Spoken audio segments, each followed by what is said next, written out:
അത് വീണ്ടും എനിക്ക് ആ മണം വരുന്നു. അപ്പം ഞാനത് നിർത്തിയിട്ട് പറഞ്ഞു, മണത്ത് നോക്കും, മണം വരുന്നുണ്ടെന്ന് പറഞ്ഞു. വേറെ ആർക്കും വീണ്ടും വരുന്നില്ല, എനിക്ക് മാത്രമേ വരുന്നുള്ളൂ. അപ്പോൾ ഞാനിങ്ങനെ വിചാരിച്ചു, അങ്ങ് മാതാവ്. അപ്പോൾ പപ്പ പറഞ്ഞു, കിച്ചു അത് മാതാവായിരിക്കുമെന്ന് പറഞ്ഞു. അപ്പോൾ ഞാനിങ്ങനെ മനസ്സിൽ വിചാരിച്ചു, എൻ്റെ മാതാവേ, അങ്ങയുടെ മണം വരാനുള്ള യോഗ്യതയൊന്നും എന്നായാലും എനിക്കില്ല, അതെന്നായാലും അതൊന്നും ആയിരിക്കത്തില്ലെന്ന് ഞാനിങ്ങനെ മനസ്സിൽ വിചാരിച്ചു. എന്നിട്ട് കുരിശുവര കഴിഞ്ഞപ്പോൾ ഞാൻ അമ്മയോട് പറഞ്ഞിട്ടുണ്ട്, അമ്മ എനിക്കിങ്ങനെ മണം വരുന്നുണ്ട് അമ്മ, മണം വന്നായിരുന്നു അമ്മയെന്ന് പറഞ്ഞു. ആ ഒരു 2 സമയത്ത് എനിക്ക് വന്നുള്ളൂ. അത് കഴിഞ്ഞിട്ട് ഞാൻ പോയി കടന്നു. ഉറങ്ങാൻ വേണ്ടി കിടന്നല്ല, മൊബൈലിൽ ഇങ്ങനെ എന്തൊക്കെയോ നോക്കി ഞാനിങ്ങനെ കിടക്കുമായിരുന്നു. അപ്പോൾ എനിക്കൊരു മെയിൽ വന്നു.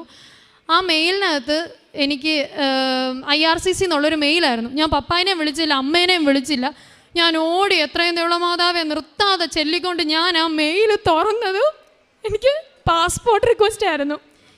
എനിക്കറിയാൻ പാടില്ല. അപ്പം എനിക്ക് മനസ്സിലായി മാതാവ് എനിക്ക് തന്ന ആ ഒരു സൂചനയായിരുന്നു ആ മണമെന്ന്. എനിക്ക് ഭയങ്കര സന്തോഷം. എനിക്ക് വിസ വന്നതിൽ ഇന്നലെ എനിക്ക് ഒരു സന്തോഷം ഉണ്ടായിരുന്നില്ല. എൻ്റെ അടുത്ത് മാതാവ് വന്നു പറയുമ്പോൾ എനിക്ക് ഭയങ്കര സന്തോഷമായി.